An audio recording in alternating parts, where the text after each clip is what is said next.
Hello, hello. We're recording episode 1, baby. Here with Jennifer Molo. I am David Molo, although some people know me as Vadim. I guess I live two different lives. So that essentially is one of the reasons that I decided to start this podcast. The first episode is weird because you don't know how to start, because it feels like you're starting from a blank slate. It's not like you're starting mid-conversation, so you almost have to set the stage. And so here we are, the pilot episode where we're going to set the stage, and then kind of in the future episodes, we'll see where this all goes. Essentially, we can talk about the purpose of us doing it. We can talk about plans of us putting this together and kind of the commitment that we're getting engaged in, and then everything around it. And so, again, welcome, Jennifer. That's my wife. Hello. And maybe it will be interested to someone else. Yeah. So, we talked about this before. And so the idea here is to maybe create something that allows us to explore a variety of different topics that you wouldn't explore otherwise from all perspectives. Because a lot of times, especially in the current situation in the world, what you mainly see, or what at least I mainly notice, is there's a whole bunch of half-truths, and so nobody's really kind of seeing the full story, because either they're not incentivized to see the full story, or maybe the full story is not available, or nobody really has the time to sit down and kind of pick things apart. And just take certain complex situations. In fact, the more complex, the better, and take it apart. Yeah, we're curious people, and we've always been curious. And so at the very worst, if we do this for 6 months and nobody listens or nobody cares, which is kind of, I guess, the downside. The upside in all of that is at least you and I get to spend time with each other, and we talk about these things all the time anyway, so we might as well broadcast it, which, again, we can dive right into it. One fear that you and I think have all the time, maybe it's not a fear, it's more of just something we complain about all the time, is I think by default you and I are pretty secretive. We're born with certain personality traits where we don't generally like to disclose information about our personal lives. Naturally. Naturally, we don't like to disclose giving information up about our person. some information that is actually very painful. Correct, especially when you end up giving that information and those people then end up talking about you, and you start hearing the warped version of the information that you provided from other people that you didn't intend to provide the information to, which has essentially driven us at some stages in life to not tell anybody anything.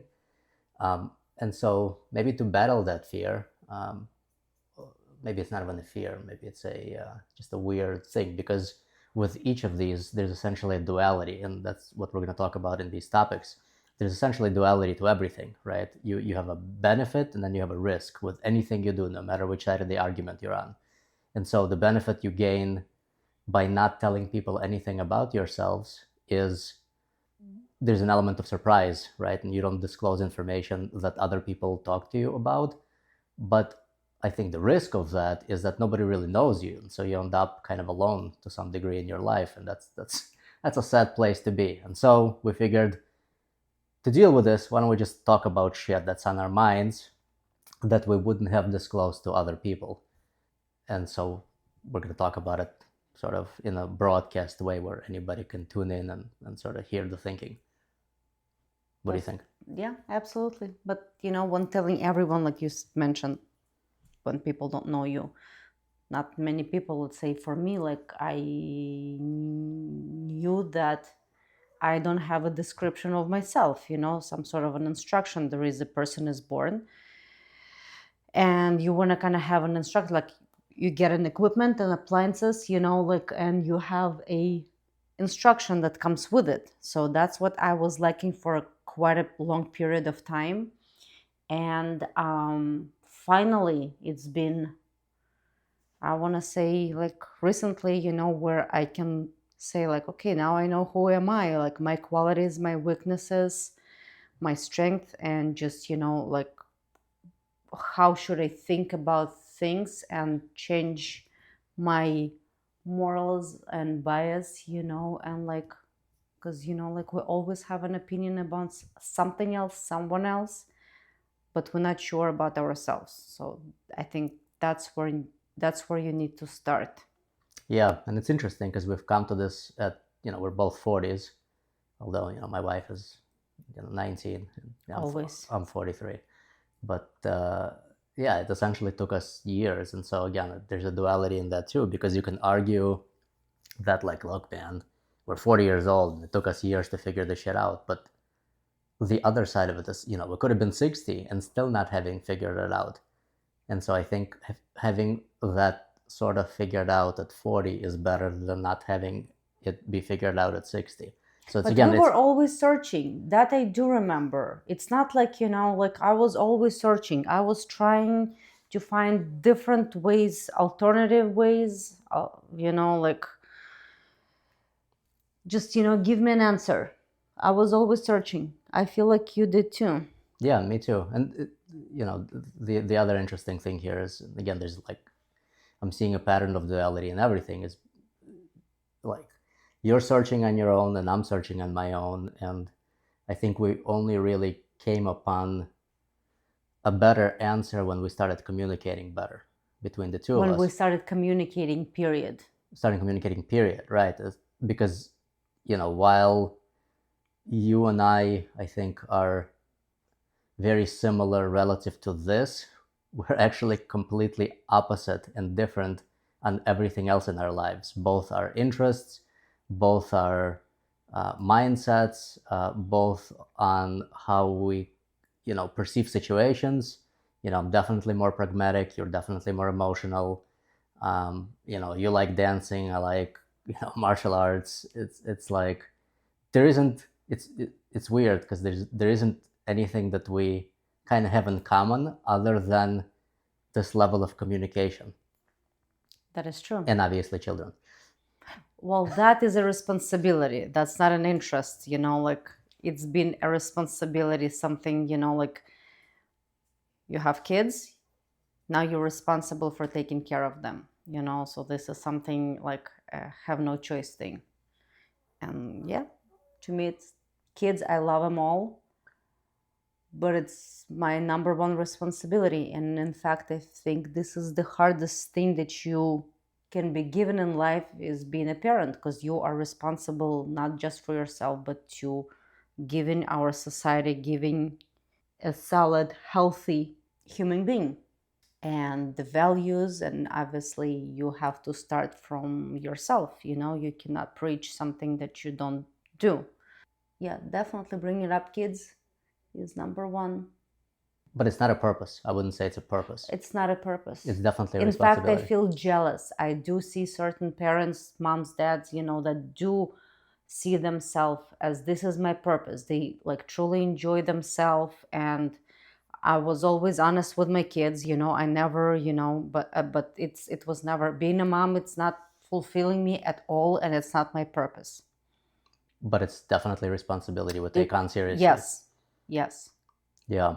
And so maybe what we talk about next is the purpose. I mean, it's definitely a bigger discussion than the first pilot episode, but I think kind of road to purpose With the question why. starts with the question why, but also I think a lot of it starts with the values, because I know you mentioned values relative to, kids and bringing kids up in a certain family value set that benefits both them individually and, benefits society by having people with proper values in it. And so I think let's jump into values, because, my values have been kind of set to some degree for a long time. Versus my values were all over the place throughout my life. All over. I was so flexible. I was, I couldn't say. I've been to so many places. I've seen a lot of different lifestyles, and I for not very flexible up until I'm like okay, I need to write my path, and asking myself, why am I doing this, or why am I not doing this?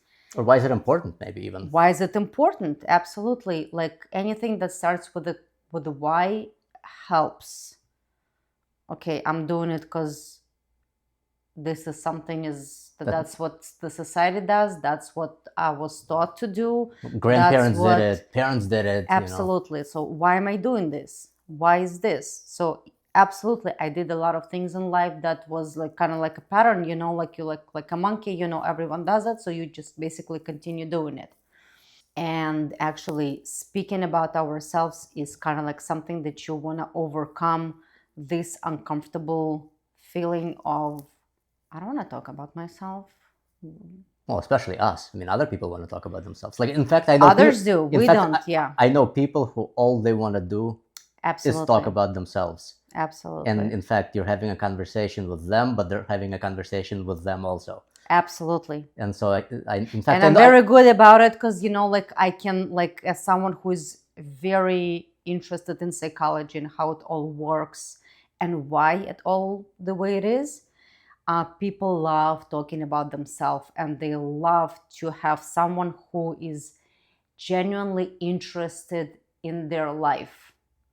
But me, it's not interesting. Just, let's talk about you. Yeah, I don't think it's not that it's not interesting. It's just you don't want to reveal anything about yourself because maybe there's a fear that it's going to be used against you in some way. True, kind of like defense, for just in case I'm not gonna.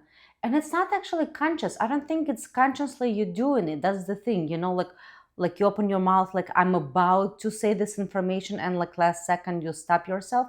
It's absolutely something unconscious. Like it's just like it's irrelevant. Like it, it doesn't.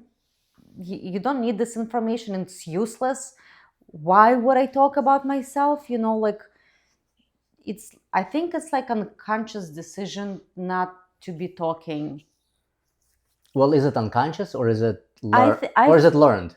Because I imagine people who have gone through bad experiences or perhaps have been taken advantage of, they automatically kind of go in their shell and try not to reveal anything about themselves out of fear of being used. Because, we've talked about this before. We essentially talked about, like, all right, you're meeting new people.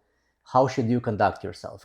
And I said, um, I generally lead with openness and acceptance, and you generally lead with skepticism and sort of just being cautious, right? guilty Well, before yeah, proven it's innocent. essentially being, you have to prove to me that you're worthy of my trust, Right. versus me is like, I trust you automatically up until I see something that stops me from trusting you.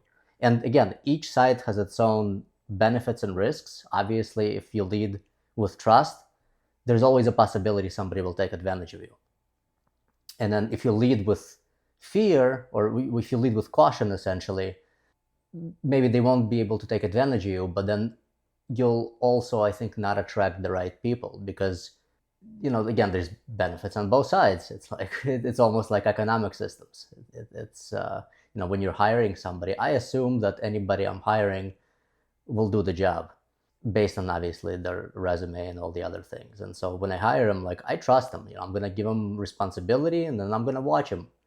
And then the other way of doing it is like not trusting anybody, and not giving them responsibility until they've proven they can accept that responsibility.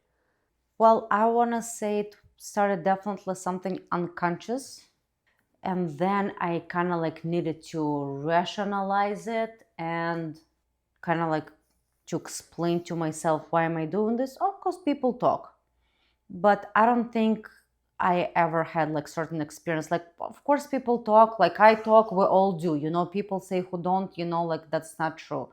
But I think it's more like this is who am I, but I would rather say what's happening, and like the reasons behind me rather than just, I don't even think it's relevant, like so people speak, so people talk, so people. No, but why would you? Why would you not lead with truth? Because again, we've talked about this before, and it was like kind of an automatic Because statement. there is no such thing as truth, like Not truth, but trust. Sorry, not truth. trust. Trust. Like Again, subconsciously, this is something just like, good question, not sure, but this is something, like, okay, let's see who you are first. I think that's another difference between you and I.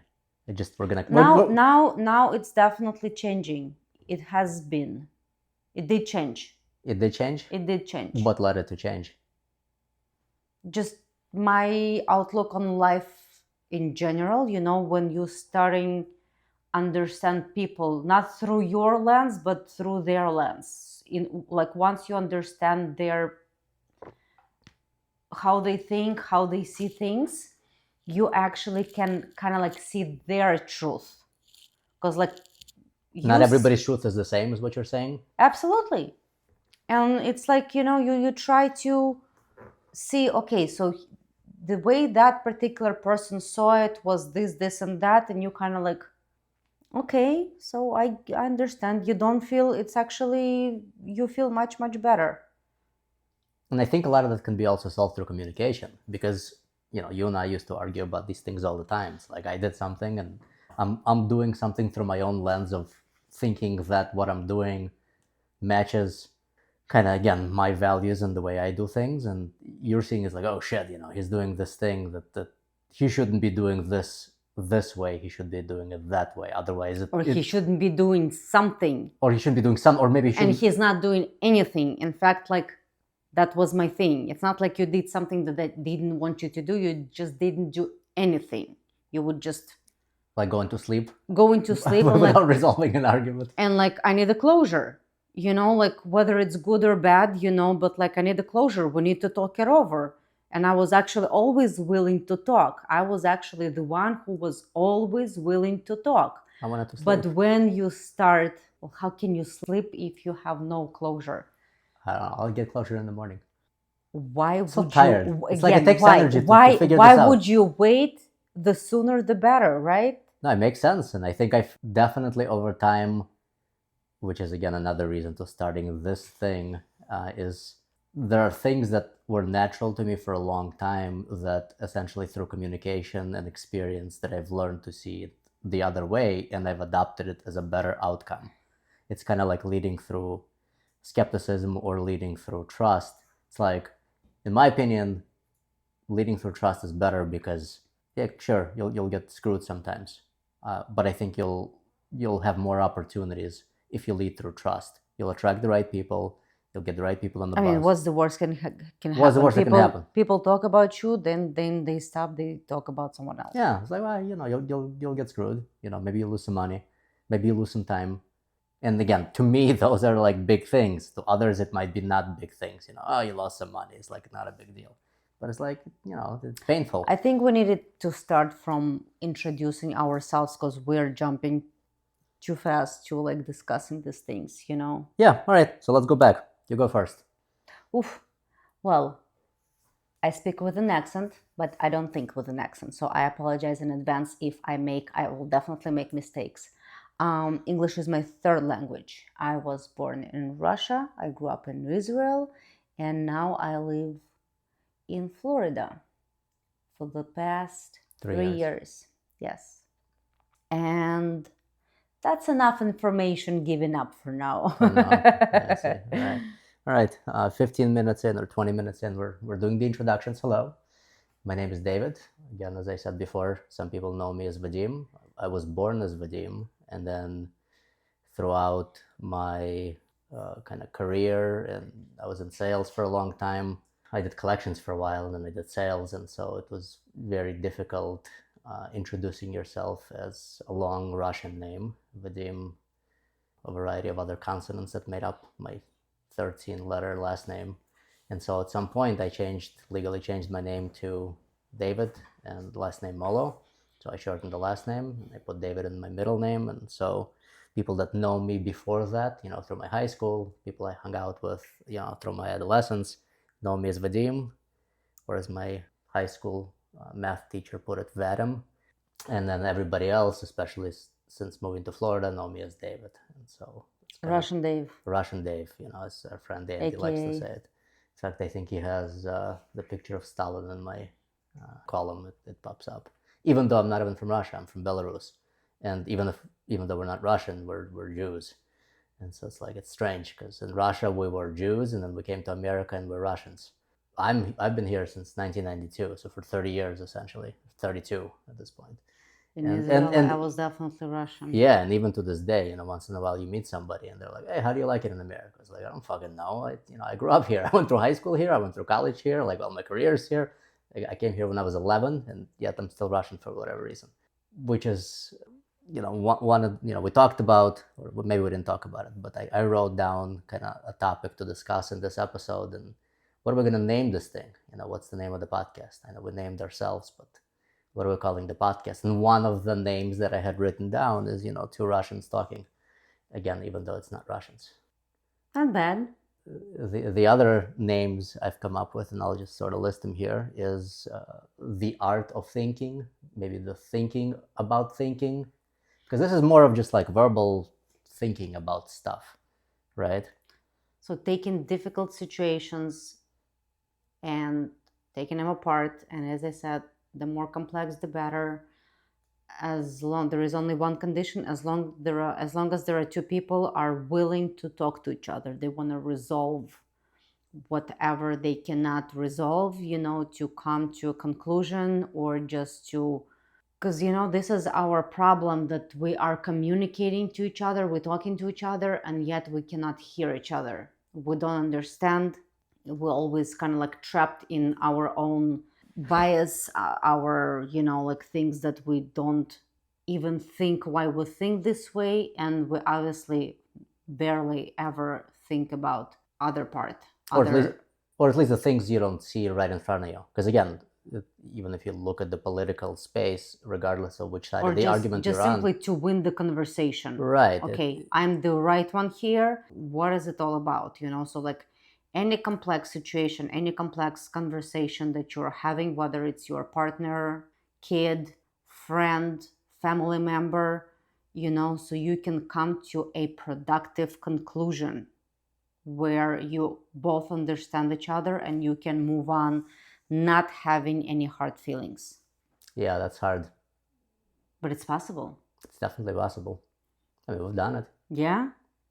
Not once. And not every time, but enough times. But enough times to say that, how do you measure your success? By results, right? You had this, now you have that. This is the only... We measure it by results, but not everybody does. You should, what's the best way to, you want to see a doctor, you look at his numbers of his successful surgeries, right? He did that and that, not just his experience, but whether you should measure by result, See, sometimes the result is not evident. What you think is the result may not be the result. And that's, again, another reason I want to start these conversations, because a lot of times what you think is the result is maybe a milestone and not the result. Well, it's too vague. We need to get deeper. I mean, even if you're talking about, you go to a doctor and you're in pain and he cures the pain, the result isn't curing of the pain. It's maybe figuring out why that pain was there to begin with, and then curing not just the result of the symptom, but the result of the core problem. So I don't think a lot of times dig deep enough to figure out, what is the real result here, right? Because there's results that are kind of local, and there are results that are global. So a result of me stepping outside the door and going for a run isn't the final result of me getting good health in the long term. And maybe unpacking all these things while we're talking about it, sure, will kind of help us figure out, and maybe help others figure out, how to think about things, which is another reason I was thinking of calling this thing thinking about thinking. Thinking about thinking. It's how to think properly, because I don't think it's not an easy thing to think. And you need to know how to think. It's definitely an acquired skill, because you have to be able to articulate the question that will get you the answers. Because I know many times people are looking for answers, but they don't even know what question to ask. And so you have to get to the question. And so in order for you to get to the question, you have to unpack a situation with enough detail to be able to understand what the core of the problem is and what are you trying to solve for, so that you can ask the right question that will get you to the result that you want. Right. Right. I think we need to be more I specific. think so too, and I think we'll get there. Sure. This is just, again, general overview. Yes. The other name that we came up with, and we were just driving home, half-truths, because again, a lot of the things that come up in conversations when people are trying to convince you of different things, when somebody's trying to make a point in an argument, they're really just presenting their own view, and their own view is not objective, it's subjective. And so to me, that feels like a half-truth, right? Because they say there's...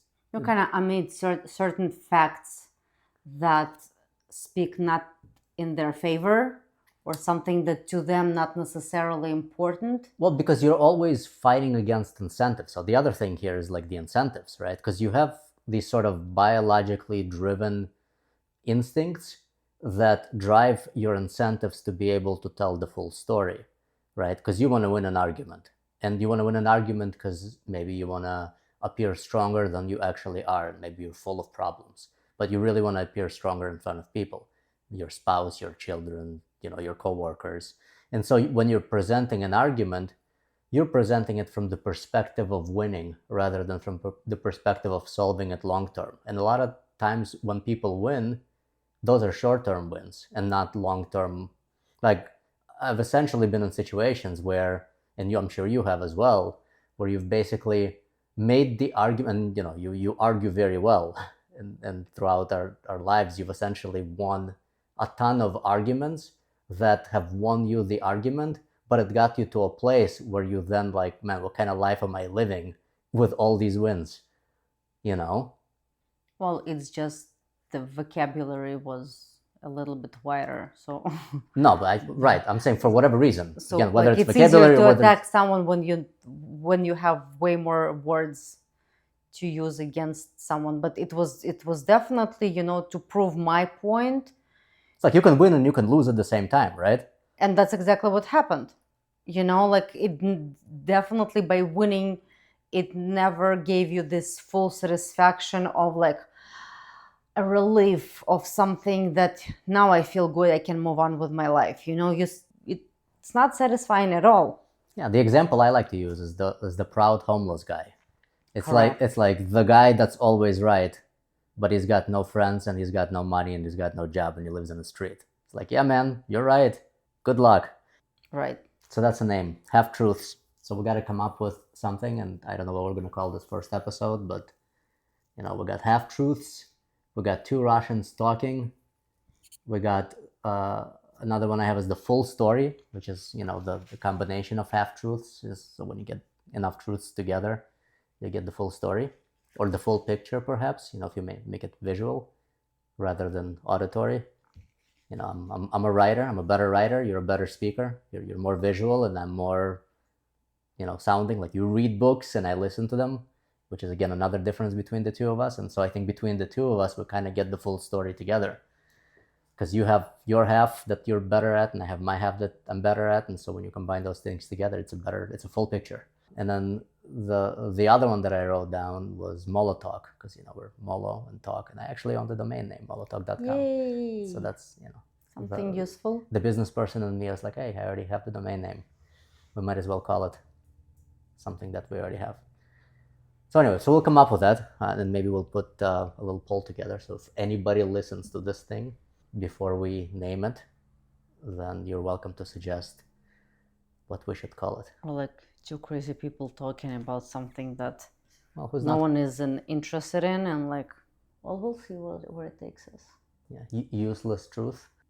Well, I guess you need to have natural curiosity in life to kind of like, okay, what I have is good, but I want to have more. I want to explore myself more, and I want to have a better of me. Because I do remember myself at some point, if this is the way my life is, why am I even living? You have a capacity that we don't even know in you, and intelligence, and you just like, okay, let's start exploring, what am I capable of, like asking questions. Sometimes at the beginning it was extremely difficult, like we're talking about discipline, just to improve quality of your life, because whatever you have is there, no one gonna take it away from you, but improving quality of your thinking, and that's where it all starts. Quality of your conversation, quality of your mindset. You can always make it better. You can always start seeing things that you haven't seen, but it's there, it's just like teaching kids. In fact, I think this is something should be taught in school. Which part? How to think about things, what kind of questions to ask, How would you teach it? how to, through psychology. Okay, so Well, number and one is how just to early? educate people, because like right now, like most of the people, if you ask them, they won't even know how to describe themselves. Are you an extrovert or an introvert? Well, sometimes I'm an introvert, sometimes well, there is no such thing. Or like at the beginning of my life I was an introvert, but then I, like, again, there is no such thing. So just like being able to answer a question who you are, and like not just telling your biography, I was born, I did this and that, not the biography, who you are. Well, I think in order to do that, you have to agree on the system by which you figure that out. Because, even you and I, when we started this episode earlier, we talked about who we are as, that's our name, that's our background, this is where we came from, this is why we're starting it. Like, we didn't really dive deep into our own psychology, because I think even if we could, you would have to make sure that the people on the other end of the microphone understand what all those things mean, because we may not be on the same page as to what system we're using to articulate our psychological position. And I think that's another episode where we talk about maybe the lens through which you start thinking about these things, because there's a lot. There's like the big five personality theory, there's like a Freudian psychology, there's a whole variety of these kind of, and again, neither of us are trained psychologists or psychiatrists, and we don't really have a formal. Curious people. Yeah, we're basically just curious people that have taught ourselves a bunch of things in the space. But as far as I know, and I could be wrong, there isn't one system by which everybody operates, unless I guess maybe you're a licensed psychologist, and then there's a licensing body that dictates Well, how if you should that learn would be these the things. case, all the psychologists, psychiatrists would be successful. Yet again, I measure by results, like everyone who opens up a psychology office, they should get results. Yet it doesn't happen. In fact, I think there are way more failures rather than, something useful. Well, again, over what period of time? Because how results have to be measured. Well, there is a huge problem because, like in our medicine, we kind of like have a division of normal and pathology. Kind of like this is proper way, this is something Something's gone abnormal. wrong. Yeah. And it's just totally fine up until we enter psychological world, or like psychiatry. There is no such thing as normal or abnormal. Again, the question is depends for whom. My normal and your normal is completely different normal. Oh, they're pretty normal. Yet you cannot compare it. So again, you always need to compare apples to apples, like similar people, same people, with same personality. That's our psychology is kind of like, okay, let's try this. Let's talk about this. Or like, you need to start loving yourself. This is the one that pissed me You gotta do what you love, pissed me baby. off the most. No, like everything starts with love. Why don't you start loving yourself? Well, you love yourself to the fullest extent. How can I start loving myself even more? Less. We're so selfish. We are born selfish, and it's like loving yourself more. No, You need, in fact, yes, you do need to start loving yourself less and pay attention to others. Unless you already love yourself less, then maybe you should do it more. Well, people who love themselves less, they usually don't end up in psychiatry. Where do they end up? Enjoying their life. When you give, you get more by giving. When you more, I want to get, that's when it's like you trapped. Yeah, it's interesting. And like next thing, you end up first in a, psychological, like speaking to a psychologist and then to a psychiatrist, but like when you actually thinking about others and giving, whether your time, whether just, anything, you just simply don't end better. up. Yeah, I think there are studies out there that say the more you think about yourself, the less happy you are. And it's a proven fact. It's not even a theory anymore. It's a proven fact, like self-pity never leads to anything. It's like, that's it. You're done. Like once self-pity starts, it's like you're done. You essentially have to get away from it and start giving yourself to other people, or to tending to other people's needs, or paying it forward. And then that's how you get yourself out, essentially. Is that what you're saying? Well, it's more complex than that, but like basically when it's like you are the self-centered, and it doesn't lead, it's not like you need to start spending time with others, volunteering, which is great, doing things for other people. Again, when you give, you always get more. This is the formula. When you give, you get. Yes, it's like, like an example, sometimes you would enjoy giving someone else a present, and like seeing that other person getting so exciting, and like you enjoy even more just seeing, how happy that person is, like when you get a present, oh, thank you, that's awesome, like next day you forget about it, but like when you give someone a present and that other person is actually enjoying it, and you see all this joy and how happy that person is, you get a lot. And some people like, oh yeah, I would rather give someone else a present, like I do enjoy it way more.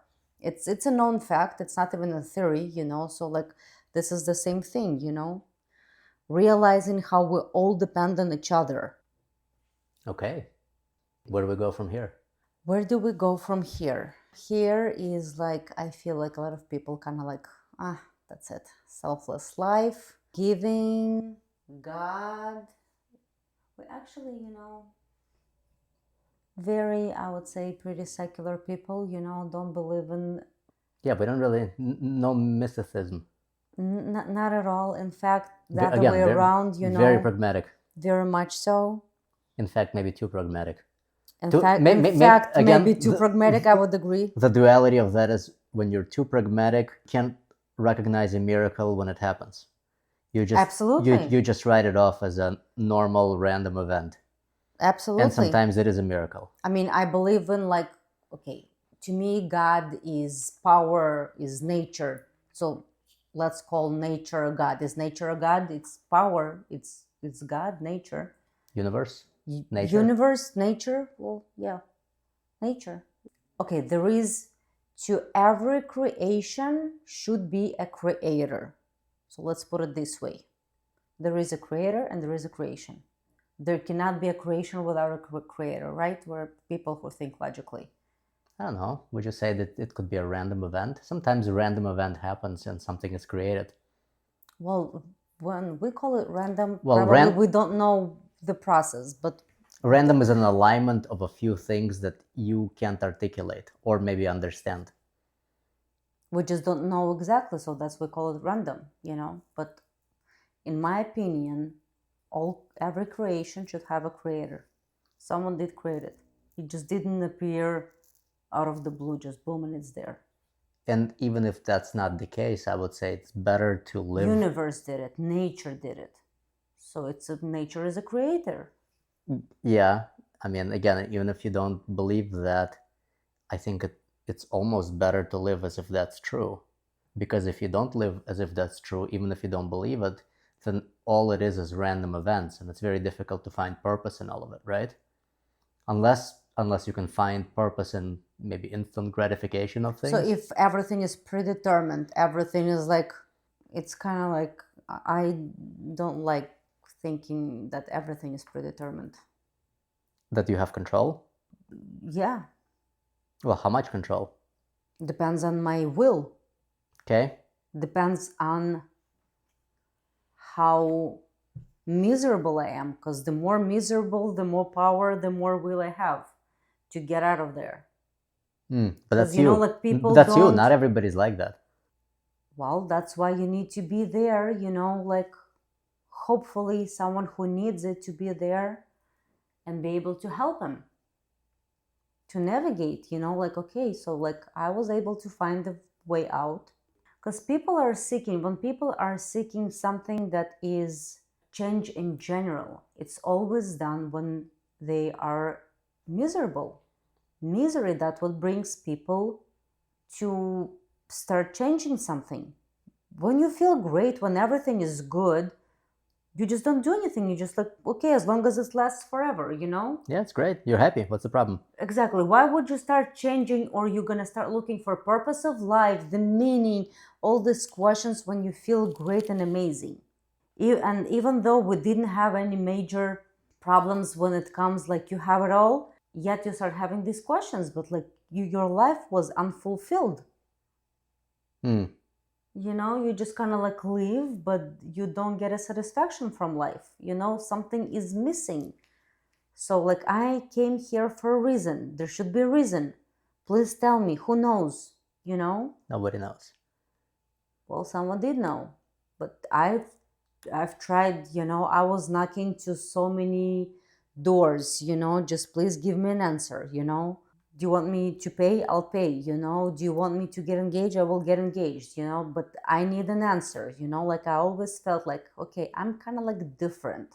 I am like naturally, I don't fit. And this is the way I am. I don't think we fit it anywhere in general. Like we're in a weird space, both kind of metaphorically and physically, right? Or metaphysically and physically. Well, So if you don't talk about everything that you have, in your head, you kind of like you already try don't to fit. fit in, and they talk about, oh, we've traveled here and there. You kind of, we can fit in, but like, yeah, not, yeah. Yeah, it's like a lot of acquaintances, but really almost no friends. Oh, definitely well, a lot of connections, a lot of acquaintances in a lot connections. in a lot of places. Very few Connections and acquaintance. Yeah, but very few close, trusted people that you can have these types of conversations with and open up to. People get bored very fast, very soon. Who, with us? If you start talking about these type of things, people get bored and like, don't you think so? I don't know. We're gonna find out when we launch this thing. We'll see. So I mean, I've tried, like many times, when you start talking about this, like it's like, okay, 5-10 minutes conversation. Okay, so what else is up? well, maybe you're in the wrong room. They say if you're definitely. They say if you're the smartest person in the room, you're in the wrong room. Well, you see, so like you kind of like take yourself like, I'm smarter than them. I don't want to do that too.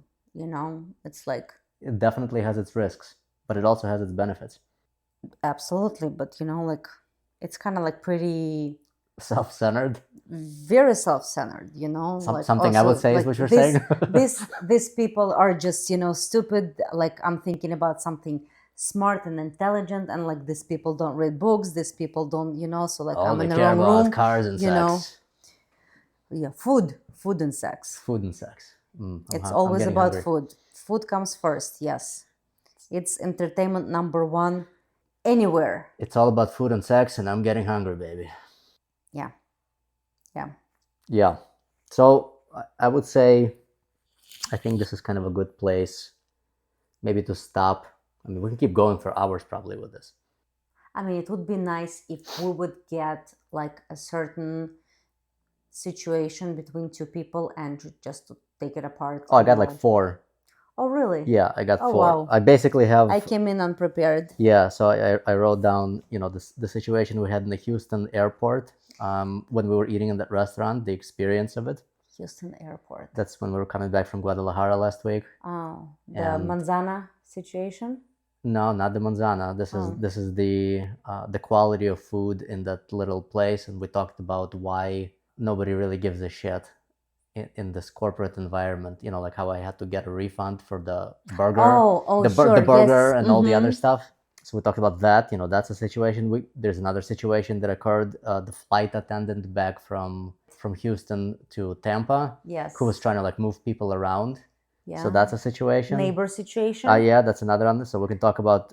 I wrote down Jen arguing with the neighbors That about I did not argue. That's the thing. Okay, so quote unquote Jen quote unquote argued with the neighbors about their disabled son not picking up the poop from our yard when their dog pooped. Not picking up poop in general. Not picking up. Yeah, It doesn't matter. Like it was my yard, but it doesn't matter. Like it's not like I took it like, oh, if someone else's yard, I wouldn't care. yeah, Just not picking up. Period. You see how like I take it? Yeah. correct. So those are the three situations I have. Then there's another one. You know, the whole other situation is, you know, the things happening at my company. That's its probably own series of episodes. Yeah, that's a long one. Yeah. That's a long one, and then you know, we can talk about kind of the psychological analysis system we use to evaluate people and things. That's another one. That's again a series of episodes, I'm sure. And so I would say, you know, before or whether we dive into the situation or not, let's just kind of tell the listeners our hopes and dreams with this thing. Again, I would say let's give it a 6 months commitment. Okay. Maybe let's do weekly episodes for the time being and see where it goes. Again, best case scenario, we become, you know, insta famous, and worst case scenario, we just end up talking to each other like we do anyway and broadcasting it to people who are probably going to talk about us anyway. And that's the thing. We do talk about it all the time. It's just not having microphones on. Like this is something we do on a regular basis, I want to say. Yeah, pretty much all the time. Yeah. Yep. And some of it is just like this, and some of it is an argument, and some of it is a negotiation, and some of it is a frustration. And, you know, we can talk about bringing examples of the frustrations we've had with things and sort of how our life has been and sort of where we are currently and what's potentially in the future. And the future, we live in the future. We are people who we basically never look back. We don't discuss past. We don't live in the past. We move on. We discuss the near past, and when we discuss current events, we rarely dive deeper into things that have happened long time ago. We don't hold grudges. Again, there's a benefit to it, and then there's a risk to it. It's just absolutely. It's just like a short definition of us. Like whatever happened in the past, it happened. We moved on. We don't like go into like something that So I would definitely say I live in the future.